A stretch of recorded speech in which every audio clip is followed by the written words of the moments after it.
우리 시간에 앞뒤 양옆을 한번 인사하겠습니다. 주의 이름으로 사랑합니다. 우리 인사드렸지만 우리 다시 한번 더 새해 복 많이 받읍시다. 우리 한번 인사하겠습니다. 할렐루야. 하나님은 우리를 사랑하십니다. 은혜 주시기를 원하시는 좋으신 아버지인 걸 믿으시기 바랍니다. 이번 주도 하나님의 말씀을 묵상하면서 하나님의 말씀의 건의에 대해서 묵상을 많이 했습니다. 여러분, 우리 그리스도인들이 살아갈 때 제일 중요한 법칙이 뭐냐면 따라합시다. 하나님의 말씀 건의에 두자. 하나님의 말씀을 최고의 건의에 둬야 돼요. 할렐루야.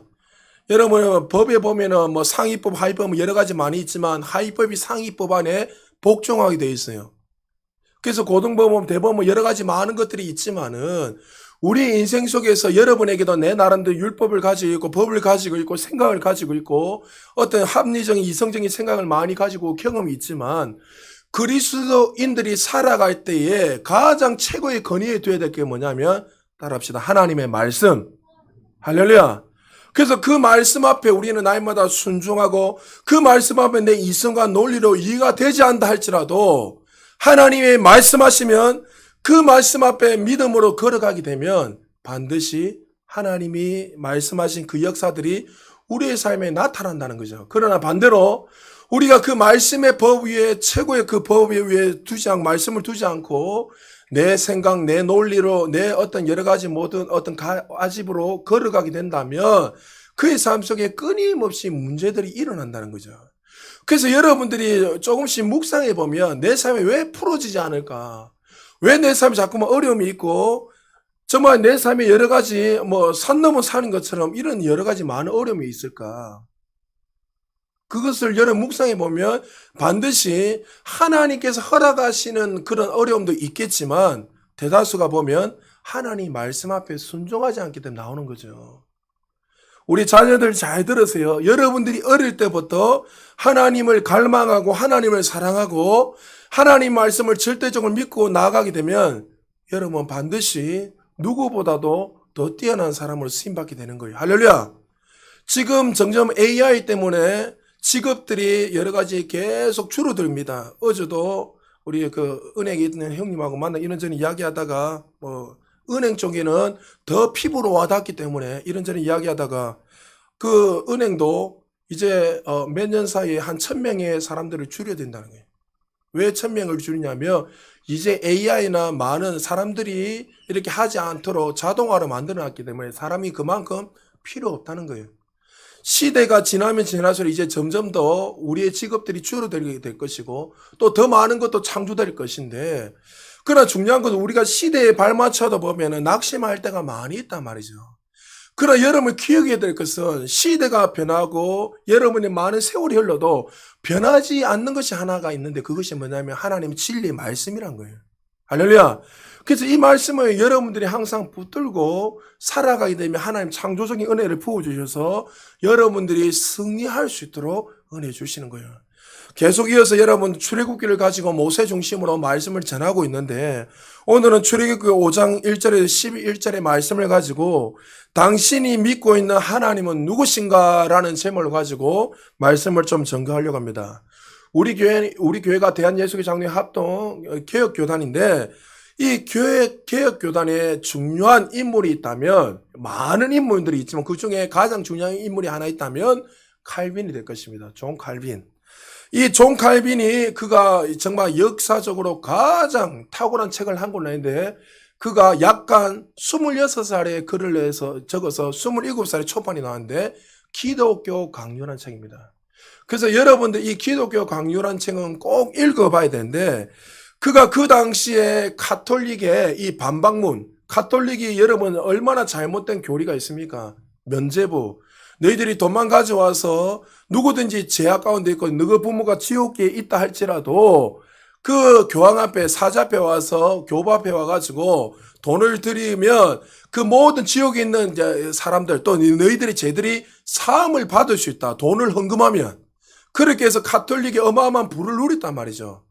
하나님 말씀과 상관없이 이신칭이 믿음으로 구원받는 그 교리가 아니라 마치 물질을 많이 섬기고 헌신을 많이 하고 교황 앞에 절하기만 하면 교황 앞에 말씀 교황의 앞에 순종하기만 하면 쉽게 말해서 너희들이 복을 받고 너희들이 자손 대대가 복을 받는다.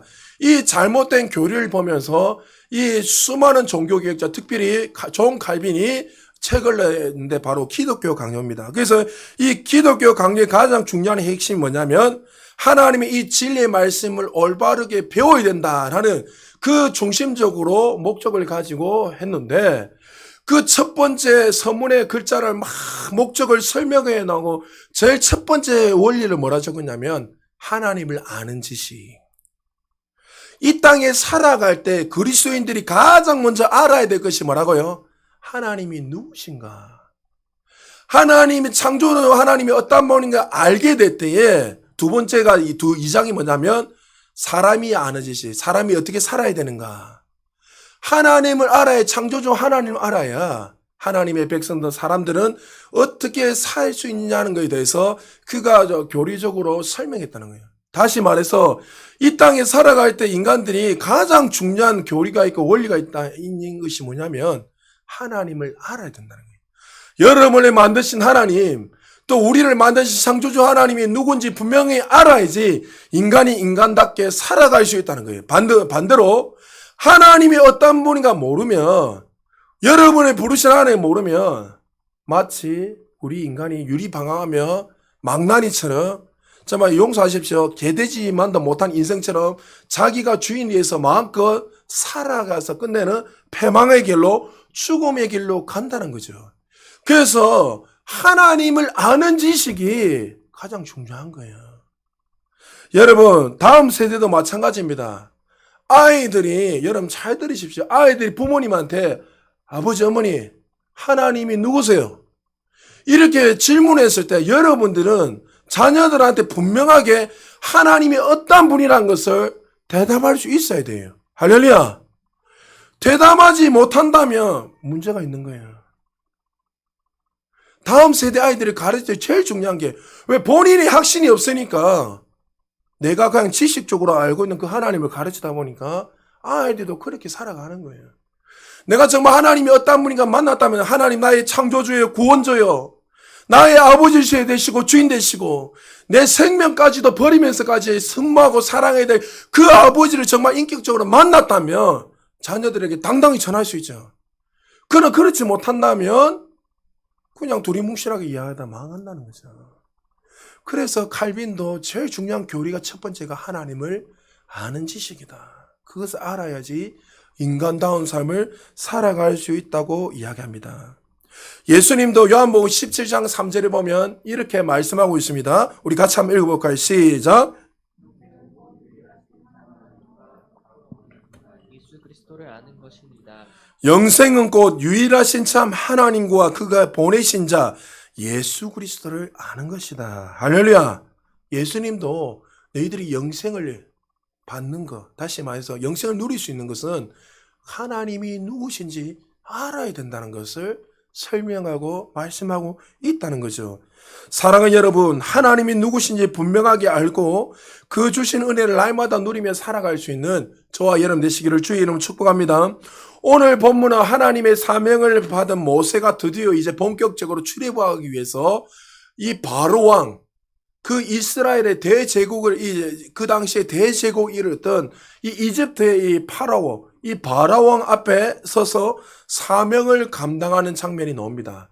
근데 오늘 본문에 보면 세 부류의 사람이 나옵니다. 먼저 첫 번째 부류가 뭐냐면 하나님이 분명히 누구신지 알고 살아갔던 모세. 그리고 두 번째, 하나님은 알고 있었지만, 하나님은 지식적으로 알고 있었지만 낙심하고 좌절하고 하나님을 원망하며 불평을 살아갔던 이스라엘 백성. 그리고 세 번째, 하나님을 전혀 모르고 하나님에 대해서는 들었지만 하나님이 저 누군지 인격적으로 만나지 못하고 오히려 하나님을 대적하고 정말 살았던 이 바로왕에 대해서 이 세 명의 부류의 사람들이 나와서 설명하고 있습니다. 특별히 오늘 이 세 부류의 사람을 통해서 여러분은 어디에 속했는지 분명하게 인식을 하고 하나님의 자녀답게 살아가시기를 주의 이름으로 축복합니다. 먼저 첫 번째 부류입니다. 바로 같은 사람이 이 땅에 있습니다. 자기 자신이 주인이 되어 있는 사람. 영적 교만으로 가득 차서 다른 사람이 말을 해도 복음을 전해도 전혀 듣지 않고 자기가 주인이 돼서 살아가는, 왕이 돼서 살아가는 사람이 있습니다. 이 사람의 대표적인 인물이 오늘 본문에 나오는 바로왕입니다. 지금 출애굽이라는 대사명을 받은 모세가 바로왕 앞에서 당당하게 하나님의 말씀을 선포합니다. 5장 1절입니다. 우리 5장 1절 우리 다 같이 한번 읽어볼까요? 시작. 종현아. 바로에게 가서 이르되 이스라엘의 하나님 여호와께서 이렇게 말씀하시기를 내 백성을 보내라. 그러면 그들이 광야에서 내 앞에 절기를 지킬 것이니라 하셨나이다. 자, 세상을 지배했던 바로왕 앞에서 모세는 하나님의 이름을 담대하게 외칩니다. 모세가 이 정도로 변화되었다는 것은 정말 놀라운 일입니다. 이스라엘 백성들이 애굽에서 종살이한 지 400년, 430, 요새까지는 430년 넘었는데 비록 종살이하였지만 이스라엘 백성들을 바로의 소속이 아니라 누구의 소속이라고 분명히 말합니까? 하나님의 백성이다. 네 밑에서 일하고 종살이하는 것 같지만 하나님의 백성이라고 담대하게 그 바로왕 앞에서 외치고 있습니다. 모세가 바로에게 내 백성을 보내라. 하나님의 백성을 보내라고 이야기합니다. 그 이유가 뭡니까? 광야에서 무너진 이 예배를 다시 하나님께서 이스라엘 회복시키셔서 예배를 회복하기 위해서. 그러니까 하나님은 지금 누구를 찾고 있죠? 예배자를 찾는 거예요. 할렐루야. 저와 여러분이 예배자란 것을 믿으시기 바랍니다. 공적인 예배자뿐만 아니라 하나님을 영화롭게 하고 하나님의 기쁨이 되는 그 예배자를 하나님 찾고 있는 거예요. 무너졌던 430년 무너진 이 예배를 아브라함 통해서 하나님 반드시 회복시키려 약속해 하셨잖아요. 그러나 그들은 애굽에 종살이하면서 그 예배를 다 잊어버리고 하루하루를 살았단 말이죠. 그러나 모세를 통해 하나님이 그들을 한 번도 버리신 적이 아니라 그들을 예배자로 다시 살게 하기 위해서 하나님의 자녀로 살기 위해서 모세를 통해서 당당하게 뭐라고요? 우리는 예배하러 위해서 하나님의 백성을 빨리 돌려달라. 바로의 소속이 아니라 하나님의 백성이니 빨리 돌려달라고 자유의 몸으로 달라고 말하고 있습니다. 그런데 하나님을 전혀 알지 못했던 이 바로왕이 2절에 어떻게 반응하고 있습니까? 우리 2절에 같이 한번 읽어볼까요? 시작. 바로가 이르되 여호와가 누구이기에 내가 그의 목소리를 듣고 이스라엘을 보내겠느냐? 나는 여호와를 알지 못하니 이스라엘을 보내지 아니하리라. 나는 여호와 하나님을 알지 못한다. 이스라엘을 보내지 못하겠다. 여러분 사실 바로왕은 하나님이 누구신지 알고 있었어요? 몰랐을까요? 알고 있었습니다. 왜요? 400년 전에 하나님이 누구를 통해서 애굽을 구원하시죠? 요셉이라는 어마어마한 그 총리를 통해서 그 애굽을 구원합니다. 왕이 네 번째 바뀔 때까지. 그래서 그 바로왕은 어릴 때부터 역사적으로 공부하면서 요셉이 누군지 그리고 하나님이 누군지 지식적으로 알았어요, 몰랐어요? 분명히 알고 있었습니다. 그러나 이 바로왕은 어떻게 해요? 아는 거와 지식적으로 아는 거하고 경험적으로 체험하고 내 구주가 되는 거하고는 다르다는 거예요. 바로왕은 지식적으로 알고 있을지 모르지만 실질적으로 그 왕은 하나님은 나하고 아무 상관이 없다고 오히려 반박을 하고 이야기하고 있다는 거죠. 여러분, 이 땅에 살아가면서 사실 이런 바로왕 같은 부류의 사람들이 많이 있습니다. 세상 사람들 가운데 하나님이라는 이름을 안 들어본 사람 누가 있습니까? 하나님이라는 사람, 하나님이란 분은 모든 믿지 않는 사람들도 다 알고 있습니다. 그러나 아는 거하고 그분을 내 구주로 모시고 살아가는 거하고는 다르다는 거죠. 혹시 여러분들 가운데 하나님을 알고 있지만 아직까지도 그 하나님 나의 구주로 모시지 않고 바로왕같이 그렇게 살아가고 있지 않는지 모르겠습니다. 여러분, 바로왕이 가장 큰 문제가 무엇이었죠? 그는 하나님의 이 진리를 선포하고 대언했지만 하나님이 어떤 분인지 모세가 그렇게 이야기했지만 그의 마음이 강팍해서 그의 마음이 교만해서 오히려 하나님을 대적하고 그 복음을 받아들이지 않았습니다. 왜 바로왕이 이렇게 강팍하고 악했습니까?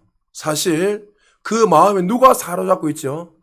사단이 그를 가득 사로잡고 있기 때문에, 그래서 예수 믿지 않는 사람들에게 이 진리를 전하고 이 복음을 선포하고 하나님을 증거할 때만 나오는 반응이 뭐죠? 욕합니다. 시끄럽답니다.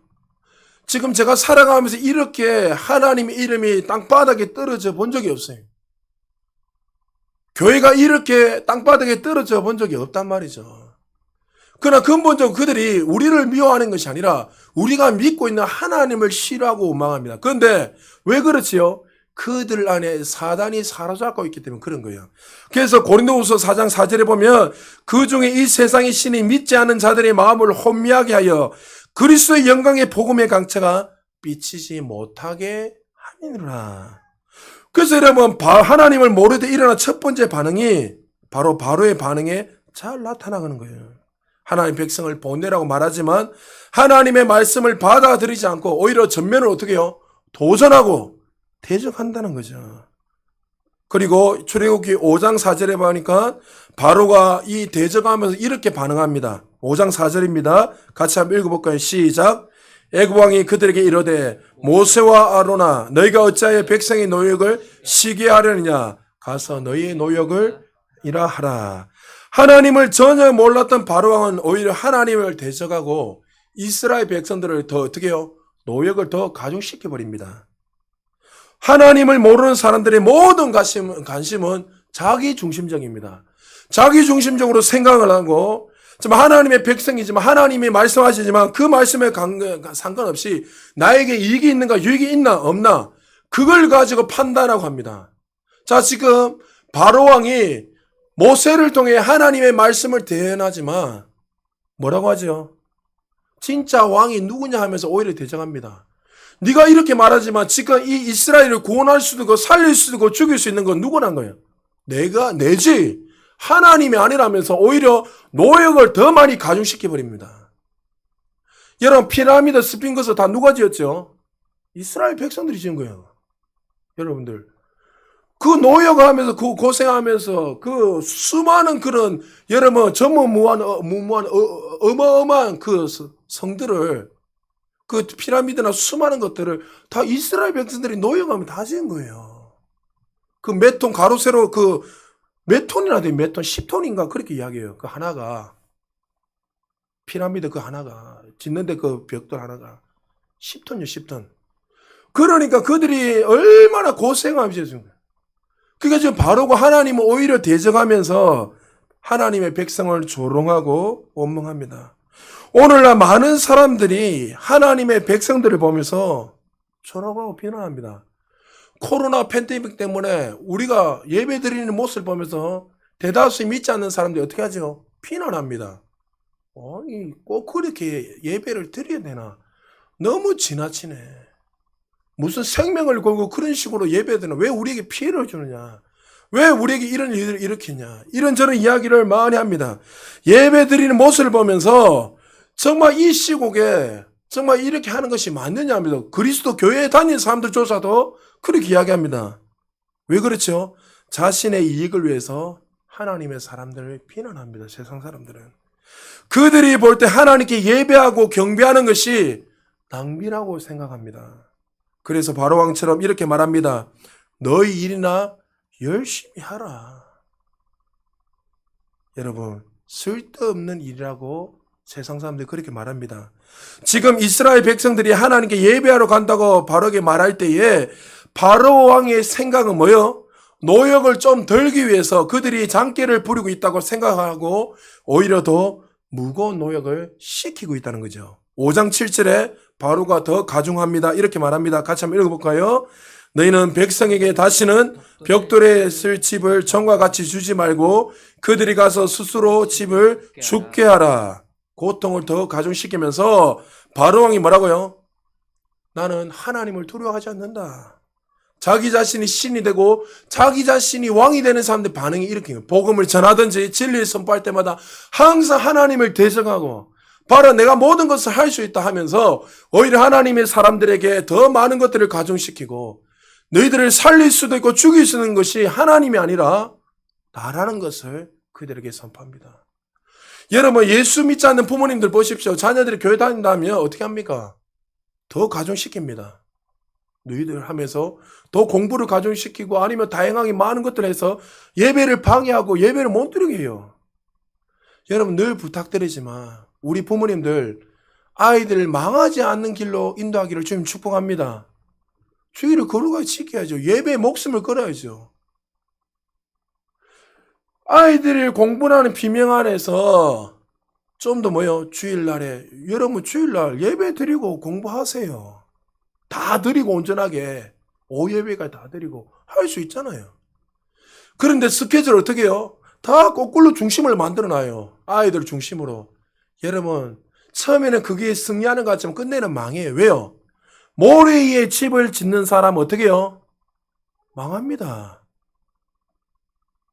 반석 위에 집을 짓게 해야 돼요. 반석 위에. 그래서 여러분들 이 바로왕 같은 마치 하나님 앞에 예배하기 위해서 하나님 앞에 나아가는 자들을 막지 않기를 주의 이름으로 축복합니다. 이 바로왕은 지금 하나님을 대적하면 왜 대적하죠? 그가 교만하고 자신이 주인이라고 생각하기 때문에 그는 하나님을 대적하고 하나님 말씀을 무시하는 거예요. 여러분 가운데 이런 바로왕이 한 명도 일어나지 않게 주님 축복합니다. 하나님이 말씀하시며 그 말씀 앞에 건의를 두고 살아가시길 주님 축복합니다. 그 말씀을 최고의 위치에 두고 첫 번째 아까 이야기했지만 하나님의 그 건의에 순종할 때에 그때부터 역사가 일어나는 거예요. 내 이성 논리가 아니라 하나님이 말씀하시면 바로는 지금 애굽의 주인은 신은 하나님이 아니라 나라는 것을 대적하며 자기 자신을 드러내고 자기 왕이라는 것을 드러내면서 싸우고 있습니다. 사실은 모세와 바로의 싸움이 아니라 바로와 하나님과의 싸움처럼 나타나는 것이죠. 출애굽기 5장 9절에 보면 하나님 말씀은 좀 더 이렇게 바로 이렇게 말합니다. 그 사람들의 노동을 무겁게 함으로 수고롭게 하여 그들을 거짓말로 듣지 않게 하라. 하나님의 말씀을 무시할 뿐만 아니라 이 진리를 어떻게 해요? 거짓으로 왜곡해 시켜버립니다. 자기 자신이 주인이 되고 우상이 되어 있는 사람, 사람들에게 신적인 존재로 추앙을 받고 살아가는 사람들은 어떻게 해요? 영적인 눈이 멀기 때문에 그 눈과 귀가 다 닫혀서 마치 우상처럼 살아가게 되는 거예요. 여러분 잘 기억하십시오. 사람들은 자기가 의지하고 사랑한 것들 담기되어 있습니다. 그래서 신약과 교수님이신 그레필 교수님이 이렇게 말했습니다. 책에 보면 우리는 결국 경배하는 대상처럼 된다라는 이 책에 보면 이렇게 기록하고 있습니다. 우리가 하나님을 경배하며 하나님 의지하고 하나님을 사랑하고 하나님 말씀을 순종하며 따라가게 되면 점점 누구를 닮아간다고요? 하나님을 닮아가게 되어 있고 또 그런 복들이 나타나게 되어 있고 반대로 우리가 우상을 경배하고 만몬신을 사랑하고 내가 주인이 되어서 내가 하나님이 아닌 다른 것들을 의지하고 우상을 섬기게 되면 어떻게 된다고요? 우상처럼 된다는 거예요. 그래서 여러분 예수 믿지 않는 사람 내가 복음을 전하는 그 사람들 쫙 보면 눈 보십시오. 눈 보면 여러분들 다 그런 거 아닙니다. 눈 보면 어떻습니까? 동태 눈처럼 이래 돼 있어요. 그 사람들은 그런지 몰라요. 왜요? 우상에게 사로잡혀 있으니까 여러분 영적을 보면 그게 보여요. 그게 완전히 사로잡혀 가지고 어떻게 해요? 귀와 눈이 다 닫혀 가지고 여러분 우상들 보십시오. 눈이 얼마나 부리부리가 큽니까? 귀도 얼마나 큽니까? 그런데 어떻습니까? 말해도 듣지는 못해요. 그의 눈은 진리를 향해서 닫혀 있어요, 우상들은. 그러니까 그 우상에 사로잡혀 있는 사람, 자신이 주인 되어서 사로잡혀 있는 사람들은 말을 해도 진리를 듣지 못한단 말이죠. 그러니까 어떻게 결론은 그렇게 닮아가다가 어떻게 해요? 망하는 거예요. 여러분, 이 하나님의 백성이 그렇게 말을 했지만 이 바로는 자신이 주인이 돼서 자기가 왕이 돼서 살아가기에 그는 교만했기에 하나님의 음성을 듣지 못하고 그렇게 살아갔다는 거죠. 여러분 하나님과 나 사이에 제가 막아버리는 것이 아니라 우리의 교만과 우리의 거만만이 오히려 하나님과 우리의 관계를 막아버립니다. 신약에 보면 바리새인들과 서기관과 율법사들이 말합니다. 우리는 누구보다 하나님의 말씀을 잘 알고 있다. 나는 율법을 가지고 있다. 그렇지만 그들이 무엇 때문에 하나님과 그 사이에 막혀버렸지요. 그들 사이에 그들의 교만이 하나님의 음성을 듣지 못하고 망하게 버렸습니다. 하나님 그들에게 진리를 외치고 선포했지만 오히려 그들의 교만이 하나님과 그 사이를 막아버렸다는 거죠. 오늘날 수많은 사람들이 바로왕처럼 살아가고 있습니다. 세상 사람들에게 찾아가 하나님 복음을 전하면 자기 자신도 듣지 않고 자녀들도 듣지 못하도록 앞장서서 막아버립니다. 오히려 교회를 다니는 사람들도 핍박해서 막아버립니다.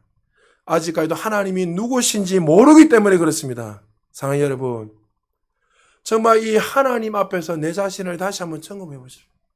정말 우리는 바로왕같이 혹시나 살아가고 있지 않는지, 거듭났지만 여전히 내가 바로왕처럼 강박해서 하나님의 진리의 말씀을 듣지 않고 내가 주인이 되어서 살아가고 있지 않는지, 여러분 다시 한번 더 여러분의 귀와 눈이 활짝 열려서 하나님을 바라보고 하나님을 경배하며 살아갈 수 있는 그 하나님의 사람 되시기를 주의 이름으로 축복합니다. 그리고 두 번째 부류가 있습니다. 이스라엘 백성들과 같은 부류가 있습니다. 이스라엘 백성들 같은 부류는 하나님을 어느 정도 알고 어느 정도 따라갑니다. 그러나 고난이 오면 하나님을 원망하고 불평하고 결국에는 하나님을 떠나버리는 사람이 있습니다. 모세가 먼저 만난 사람은 바로왕이 아니라 바로왕을 만나기 전에 먼저 누구를 만났냐면 이스라엘 백성들을 먼저 만나고 난 후에 내가 하나님을 부르셨다. 하나님 나를 부르셨고 사명을 주시고 너희들을 구원하기 위해서 부르셨다. 그리고 그들이 믿지 않으니까 그들에게 이적과 표적을 보여주셔서 하나님이 하셨다는 거. 왜 이적과 표적은 신만이 할 수 있으니까 보여주면서 그 장로 중심으로 모든 이스라엘 백성들이 모세가 하나님이 부르심을 받았다는 것을 나타냅니다. 그래서 출애굽기 4장 29절에서 31절에 보면 이렇게 말합니다. 모세와 아론이 가서 이스라엘 자손의 모든 장로를 모으고 아론이 여호와께서 모세에게 이르신 모든 말씀을 전하고 그 백성 앞에서 이적을 행하니 백성이 믿으며 여호와께서 이스라엘 자손을 찾으시고 그들의 고난을 살피셨나 함을 듣고 머릿속에 어떻게 했다고요? 경배하였더라. 하나님을 찬양하고 하나님을 기뻐하고 높였다고 말씀하고 있습니다. 여러분, 어느 날 모세가 나타나서 내가 너희들을 구원할 지도자다 이렇게 말했다면 여러분 누가 믿겠습니까? 믿을 수가 없단 말이에요. 그런데 오히려 이 백성들은 이 말을 믿었어요. 왜 믿었을까요?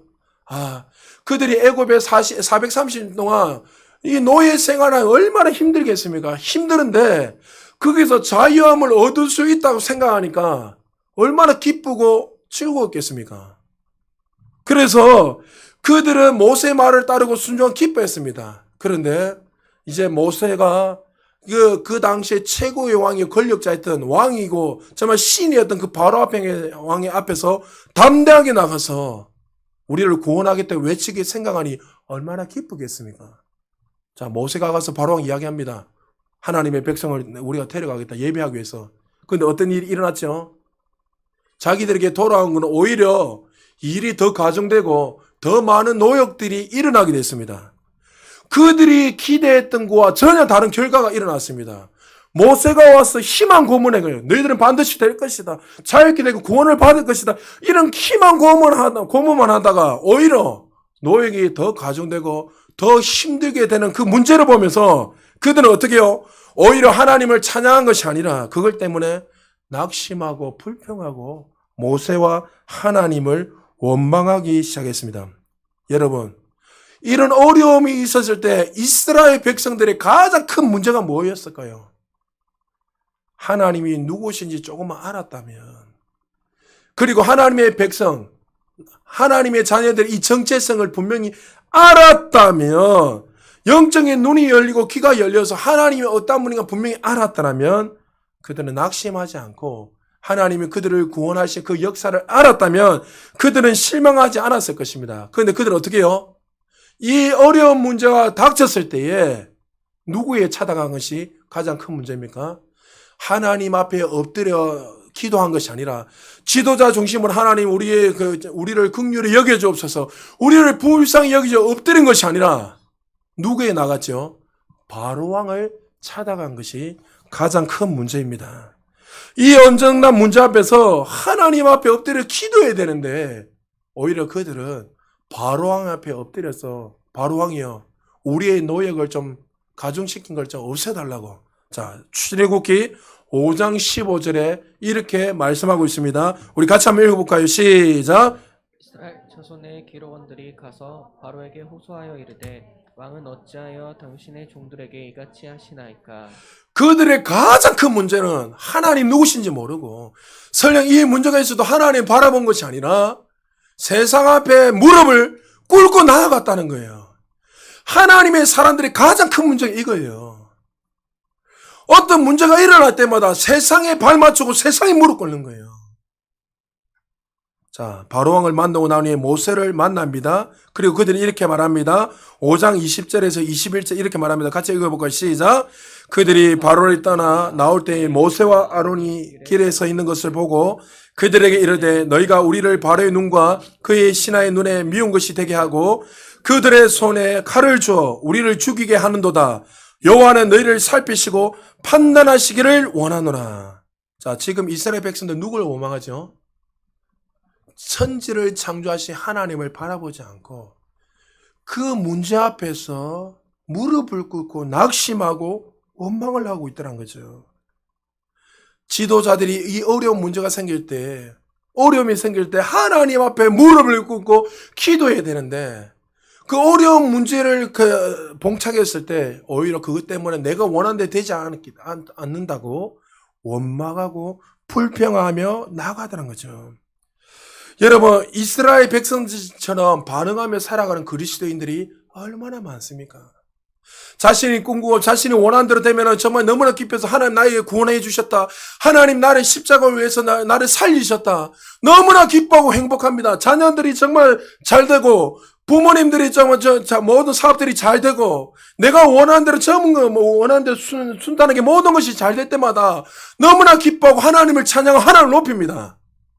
그런데 어려움이 조금 닥칠 때마다 고난의 어떤 비바람이 불 때마다 그 은혜는 온데간도 없이 어떻게 하죠? 하나님을 원망하고 불평하기 시작합니다. 하나님 살아계십니까?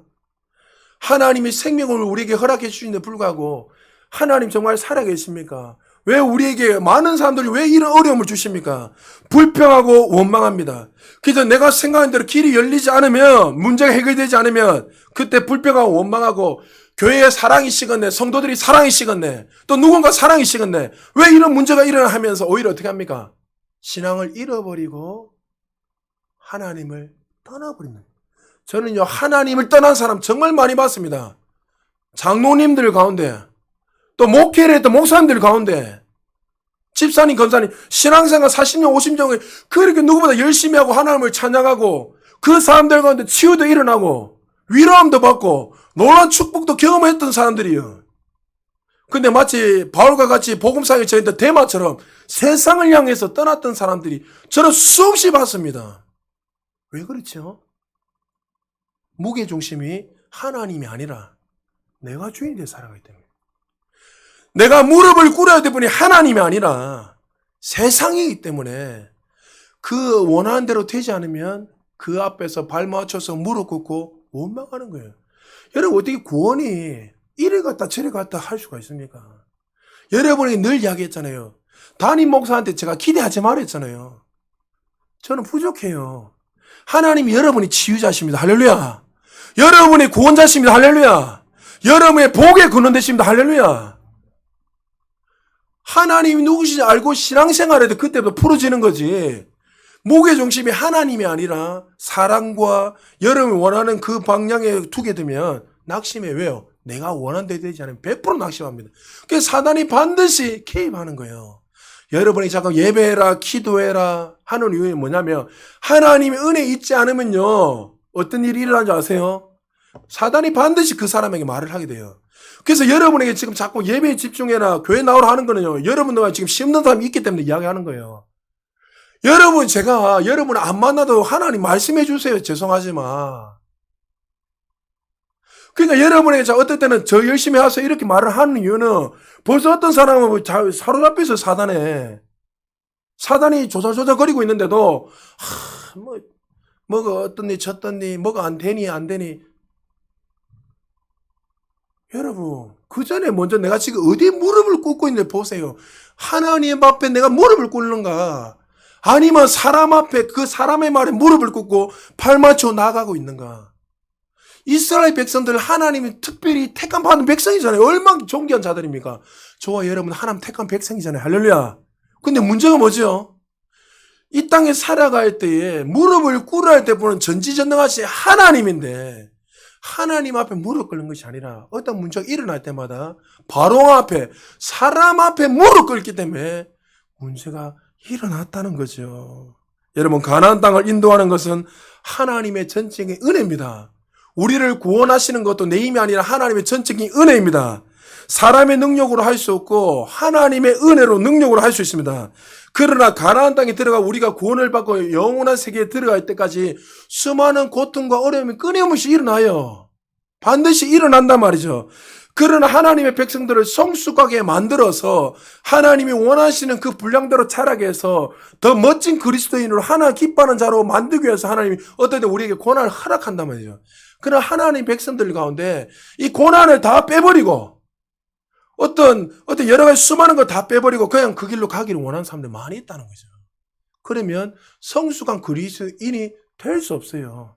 그 예수님 오셔서 바로 죽으시면 됐지요. 아니면 예수님 말만 해도 구원시킬 수도 있잖아요. 죽일 수도 살릴 수 있는데 그러나 그것을 통해서 하나님 우리를 거룩하게 더 성숙하게 하나님의 자녀로서 빚으시고 만드셔서 우리를 정금과 같이 누구보다 탁월한 그리스도인을 살게 하기 위해서 우리를 그렇게 만드시는 거예요. 그래서 우리에게 어떨 때는 고난을 허락하시고 살아가는 거죠. 대표적인 인물이 있습니다. 동정녀 마리아. 어느 날 갑자기 가브리 천사가 와서 너에게 처녀에서 처녀인데 뭐요? 너를 통해서 아들이 나오리라. 메시아가 나오리라. 구원할 메시아가 나오리라. 여러분 천지개벽 소리입니다. 지금도 처녀가 임신을 했다면 난리가 나요. 근데 그 당시에 여러분 2000년 전에 처녀가 임신했는데 남자를 모르는 그 처녀가 임신했다는 것은 어떻게 해요? 죽는 거예요. 그럼 바로 앞에서 척살당해요. 여러분 지금도 이 이슬람 사람들 보면은 살인을 하든지 뭐 누구 어떻게 하면 어떻게 바로 죽여버리잖아요.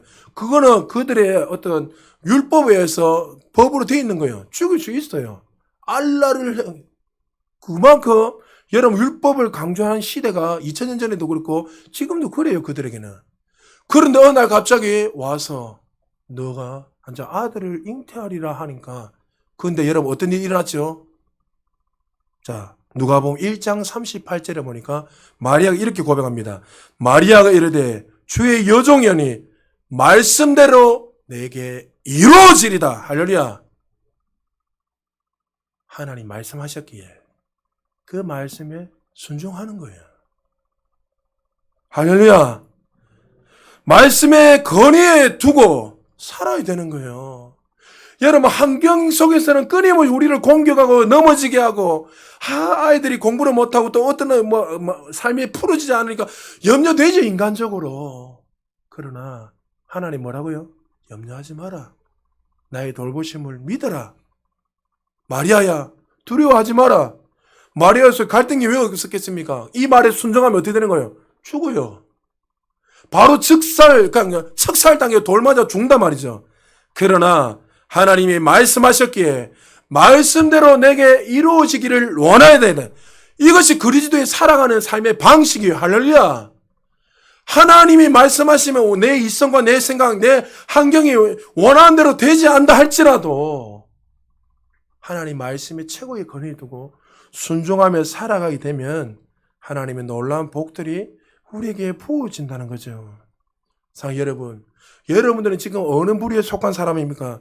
평소 때는 아무 문제가 없고 어려움이 없어서 하나님 주신 그 구원의 말미암아 감격하고 기뻐하고 정말 진짜 그리스도인을 살아가고 있지만 어느 날 비바람이 불고 고난의 비바람이 불게 되면 이스라엘 백성처럼 낙심을 하고 세상에 발맞춰가고 바로왕에게 무릎을 꿇고 살아가고 있지는 않습니까? 아니면 고난이 와도 하나님은 여전히 나의 아버지시고 정말 이 땅에서 내가 무릎 꿇어야 보는 전지전능하신 창조주 하나님을 알고 그 하나님을 바라보며 그 하나님 앞에 호소하고 도움을 구하는 그는 그리스도입니까?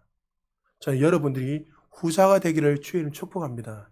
그렇게 살아갈 때 하나님의 그 의로운 손이 우리를 끝까지 인도하시는 거예요. 할렐루야. 그리고 세 번째 부류가 있습니다.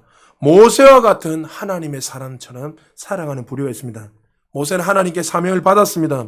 비록 그는 참 아직까지도 완전한 그런 믿음을 소유하지 않고 부족하고 연약한 사람입니다. 그러나 그의 삶을 통해서 보면 그는 하나님을 더 알기를 원하고 날마다 갈망했습니다. 그래서 오늘 모세가 바로 앞에 섰을 때 자기가 만난 하나님에 대해서 이렇게 선포하고 있습니다. 출애굽기 5장 1절 다 같이 한번 읽어볼까요? 시작! 그 후에 모세와 아론이 바로에게 가서 이르되 이스라엘의 하나님 여호와께서 이렇게 말씀하시기를 내 백성을 보내라. 그러면 그들이 광야에서 내 앞에 절기를 지킬 것이니라. 자, 여기 성경에서 가장 처음으로 두 단어가 같이 동시에 나오는 건데 이스라엘의 하나님 뭐요? 여호와. 하나님 여호와란 말이 여기서 처음으로 성경에서 등장합니다. 하나님이면 하나님, 여호와면 여호와인데 이스라엘의 하나님 여호와라는 이 말이 오늘 성경에서 처음으로 나오는 말이 바로 여기서 나옵니다. 자, 하나님이라는 뜻은 뭡니까? 하나님. 여기 원문에 뭐 엘로힘의 하나님, 능력의 하나님, 천지를 창조하신 그 하나님을 나타낼 때 엘로힘의 하나님. 자, 모세가 지금 바로에게 어떻게 소개합니까? 네가 이 땅의 신이고 왕인 것 같지만 내가 지금 소개하는 이 땅의 주인은 네가 아니라 이 전지전능하신 창조주 하나님, 능력의 하나님이라는 걸 이야기하는 거예요. 그리고 여호와는 뭐예요? 여호와는 멀리 계시는 하나님 아니라 우리에게 찾아와셔서 우리와 함께 하시는 임마누엘 하나님, 우리와 영원히 함께 하시는 그 하나님을 이야기하는 거예요. 그 당시는 여러분 하나님을 만날 수도 없는 그런 존재였는데 하나님이 우리에게 찾아오셔서 여호와는 친밀하신 하나님을 이야기하고 있는 거예요. 네가 이 땅의 주인인 것 같지만 아니다. 잘 봐라. 바로야. 내가 소개하는 하나님은 뱀을 갖다가 어떻게 지팡이로 만드시고 또 물이 피로도 바꾸시고 정말 죽은 자도 살리시는 전지전능하신 능력의 엘로힘의 하나님이다. 그리고 너희들은 두렵고 떨린 마음은 들떠들떠고 있지만 멀리 계시는 한 분이 아니라 하나님 우리와 늘 함께 하시는 가까이 계시는 그 여호와 하나님이 바로 우리의 친밀하신 하나님인 것을 말씀하고 있습니다. 그런데 이 교만했던 이 바로왕은 전혀 요동하지 않고 오히려 그 노역을 다하고 대적합니다. 그때 모세가 다시 한번 하나님의 이름을 부릅니다. 5장 3절에 보니까 그들이 이르되 시브리인의 하나님이여 하면서 구체적으로 시브리인의 하나님이라고 선포하고 있습니다. 자, 여기서 여러분 시브리인이라는 이 의미가 두 가지 의미를 가지고 있습니다. 자, 시브리는 하나는 이브리라고 하는 단어가 나오는데 이브리는 따라합시다. 강을 건넌 자들. 그들이 강을 건너서 들어왔다고 해서 강을 건넜다 이렇게 설명하고 있습니다. 그들이 유리방음 살아가요. 강을 건너서 이제 본격적으로 하나님께서 그 축복들을 누리며 살아가는데 또 하나는 하비루라는 이 단어로 사용된 하비루는 뭐냐면 유목민들에게 이야기하는 거예요. 그들은 강을 건넜고 히브리인들의 뜻은 강을 건넜고 단어 하나 뭐예요? 그들은 떠돌이 생활을 하면 유목민으로 살아가는 거예요. 근데 하나님께서 히브리인의 하나님 이런 말은 뭐예요? 그렇게 유리방황하며 살았던 이들을 어떻게 해요? 하나님이 강대국으로 만들어주셨다는 것을 그들이 있습니다. 그래서 나중에 70명 밖에 되지 않은 이 이스라엘 백성들이 나중에 출애굽할 때 몇 명이 되죠? 300만이라는 어마어마한 강대국을 이루잖아요. 그래서 지금 모세가 만난 하나님이 어떤 하나님이에요? 천지를 창조하신 하나님이시고 우리와 멀리 계신 분도 아니고 창조주 우리와 함께 하시는 그 하나님 여호와 하나님 그리고 그들이 유리방황하며 살았던 이들을 어떻게 해요? 강대국으로 만드셔서 그들을 끝까지 인도하시는 모든 삶을 책임져 주시는 그런 하나님이라는 것을 지금 누구에 가르치는 거죠? 그 강팍했던 바로에게 선포하고 외치고 있습니다. 그런데 어떻게 해요? 오히려 이 말을 선포했을 때 바로왕이 이스라엘 백성들의 그 노역을 더 가중시켜버립니다. 모세가 생각지 않았던 그것이 돌아오게 되자 모세도 그냥 순종하면서 갔잖아요. 모세가 당황했습니다. 근데 모세와 이스라엘 백성들의 차이점이 뭘까요? 자, 출애굽기 5장 22절과 23절에 보면 모세가 이렇게 말합니다. 같이 읽어볼까요? 시작! 모세가 여호와께 돌아와서 아뢰되 주여 어찌하여 이 백성이 학대를 당하게 하셨나이까? 어찌하여 나를 보내셨나이까? 내가 바로에게 들어가서 주의 이름으로 말한 후로부터 그가 이 백성을 더 학대하며 주께서도 주의 백성을 구원하지 아니하시나이다. 모세가 아직은 믿음이 완벽하지 않았댔지요. 그러니까 하나님 앞에 호소하며 원망하는 투로 지금 이야기하고 있어요. 그러나 이스라엘 백성과 모세의 차이점은 것이죠. 이스라엘 백성들은 어려움에 닥칠 때 낙심하고 하나님 앞에 원망하고 환경과 바로 앞에 무릎을 꿇고 간구했습니다. 그러나 모세는 이 어려움이 닥쳤을 때 누구 앞에 무릎을 꿇었죠? 전지전능하신 그 하나님, 엘로힘의 하나님. 정말 이 능력이 많으신 그 능력의 그 하나님 앞에 그는 무릎을 꿇고 나아갔다는 거죠. 할렐루야. 사랑하는 성도 여러분, 이 땅에 정말 승리하는 비결이 여기 있는 거예요. 그리스도인들이 살아갈 때 정말 영광에 더 큰 영광 올라가는 비결이 여기 있는 거예요. 우리가 무릎 꿇을 것은 바로왕이 아니고 세상이 아니라 하나님이 있는 거예요. 할렐루야. 여러분, 세상 사람들한테 무릎 꿇을 때는 여러분의 유익이 없어요, 사실은. 그 당시에 잠시 유익은 있을지 모르지만 그 유익은 영원하지 않습니다. 그러나 정말 전지전능하신 그 하나님은, 약속을 우리에게 반드시 이루신 그 하나님은, 우리가 정말 무릎 꿇기만 하면, 하나님을 바라보기만 하면 가장 좋은 것들로 우리에게 채워주시는 좋으신 하나님인 것을 믿으시기 바랍니다. 하나님, 누구보다 이 상을 잘 알았던 하나님께서 모세의 그 기도를 들으시고, 다음 주에도 설명하겠지만 6장 1절 이후에 쫙 보면 어떻게 해요? 모세를 일으켜 주시고 힘을 주시고, 어떻게 해요? 이 모세를 통해서 다시 한번 더 출애굽의 문을 여는, 출애굽의 통로가 되는 멋진 하나님의 사람으로 모세를 사용하셨습니다. 그러나 하나님 앞에 무릎을 꿇지 않고 날마다 낙심하고 원망하고 불평하고 살았던 이 가나안 세대 1세대 사람들은 광야에서 어떻게 됐죠? 다 그들이 원망한 대로, 불평한 대로 세상에 발맞춰 살아갔던 이 모든 이스라엘 1세대, 가나안 1세대 사람들은 광야에서 다 죽었습니다. 그러나 아까 선생님이 말했지만 하나님 앞에 무릎을 꿇고 기도했던, 하나님 바라봤던 이 모세는 축복의 통로로 귀하게 쓰임받는 그런 하나님의 사람이 되었습니다. 지금 세상 사람들 우리에게 질문합니다. 또 저와 여러분이 하나님 지금 세상 사람들 질문합니다. 당신이 믿고 계시는 하나님은 누구십니까? 여러분 지금 질문합니다. 여러분, 이 질문에 우리는 분명하게 그냥 지식적으로 주는 그리스도의 살아계신 하나님입니다, 전지전능하신 하나님입니다, 이렇게 말을 하는 것이 아니라, 내가 만난 그 예수 그리스도를 정말 그분을 믿고 당당하게 주님 나의 왕이십니다, 내 생명을 버리면서까지 그 주님을 의지하며 살아갈 만왕의 왕이십니다는 이 고백이 우리에게 나와야 돼요. 할렐루야. 나올 때에 그때부터 생명 역사가 일어나는 거예요. 그때부터 말씀의 역사가 일어나는 거예요. 그때부터 죽은 자들이 살아나는 역사가 일어나는 거예요. 세상 사람들, 주변에 이 땅에 살아가는 75억의 인구들 중에 하나님의 이름을 모르는 사람이 어디 있습니까? 이슬람 사람들도 하나님 알아요. 예수님 이름 알아요. 여러분 주변의 사람들한테 다 이야기합니다. 제 친구들 중에 믿지 않는 친구들 이야기하면 하나님이 어떤 분 다 알아요. 그래, 예수님 너희들 2000년 전에 그렇게 와서 십자가에 죽었지. 제 친구도 그렇게 이야기해요. 복음 전할 때마다. 아는 거 하고 그분을 내 구세주를 믿고 살아가는 거하고 다르다는 거예요. 사랑하는 여러분, 오늘 세 부류의 사람들 이야기했습니다. 혹시 여러분들 가운데 하나님을 만났다 하지만 교회만 왔다 갔다 하며 종교 생활하고 계시는 분들이 있지 않습니까? 신앙생활 그렇게 하면 안 됩니다. 나의 이익을 위해서라면 세상과 타협없이 살아가는 분들이 계시지 않습니까? 하나님 기뻐하지 않습니다. 타협하기 시작하면 하나, 둘, 셋 끝내는 어떻게 되죠? 완전히 잠식되어서 그 사람 끝내는 망합니다. 제가 수요 예배도 이야기했지만 요한계시록에 보면 생명책에서 내 이름이 어떻게 된다고요? 지워진다 했잖아요. 제가 이 말씀은 묵상을 많이 했습니다. 어떻게 구원받았는데 지워질 수 있는가? 근데 하나님 자에게 주시는 말씀은 이거예요. 예수님이 십자가에 못 박혀 죽었을 때 이미 모든 인류는 구원받았어요, 안 받았어요? 구원 다 받았죠? 믿습니까? 믿는 사람, 믿지 않는 사람들, 모든 사람들 구원의 길을 다 열어주셨어요, 하나님. 맞죠? 그런데 누가 선택하는 거죠? 본인이 선택하는 거예요. 그러니까 내가 하나님 은혜로 구원받았는데 하나님 은혜로 말미암아 예수님 내 구세에 믿는 사람은 생명적 기록이 되어 있는 걸 그냥 이미 되어 있는 것이고, 그러나 반대로 어떻게 해요?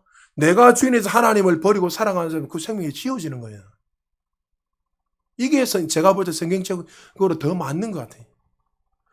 여러분에게 지금 협박하는 게 아니에요. 여러분, 우리가 구원받았다면 구원받은 자녀답게 살아가야 돼요. 할렐루야. 눈에 보이는 이익을 위해서 쫓는 것이 아니라 정말 생명 되신 그 예수 그리스도가 피 흘려 살찌고 나를 살리셨다면 그 구원받은 자답게 이제는 내가 무릎을 꿇는 자는 꿇는 분은 하나님이고 세상이 아니라 바로왕이 아니라 하나님이라는 것을 알고 그분 앞에 무릎 꿇고 의지하며 나아갈 때 생명 역사가 우리를 통해서 나타나는 거예요. 자, 여러분, 하나님 우리 교회에 얼마나 복을 많이 부어주셨어요. 성도님들 가운데 정말 이 어려운 시국에 얼마나 많은 복을 주셨어요. 여러분 가운데 올 한 해 또 확장이 일어나는 분들이 분명히 있어요. 제가 미리 이야기하지만. 확장이 일어나고 생각지 않았던 일들이 계속 넓어지는 거 여러분들이 잘해서 되는 거 아니에요. 하나님이 은혜 주신 거예요. 근데 그 은혜가 더 빨리 나타나려면 반드시 한 가지 해야 되는 게 뭐냐면 하나님 앞에 무릎 꿇고 나가는 거예요. 사람을 바라보는 것이 아니라 하나님 앞에 무릎 꿇고 그럴 때 하나님의 놀라운 은혜를 부어주실 것입니다. 오늘 여러분 이 말씀을 가슴에 잘 새기시고 정말 나는 하나님의 앞에 속한 자라는 것을 기억하고 모세처럼 이 진리를 가지고 많은 민족을 살리고 구원을 이룰 수 있는 그는 하나님의 존귀한 백성들이 되어서 저와 여러분을 통해서 수많은 죽은 자들이 살아나고 하나님 그 생명의 역사가 흘러넘치는 그런 하나님의 백성들 올해도 여러분의 삶 속에서 복음으로 비상하고 돌파하는 그런 한 해가 되시기를 주의 이름으로 축복합니다.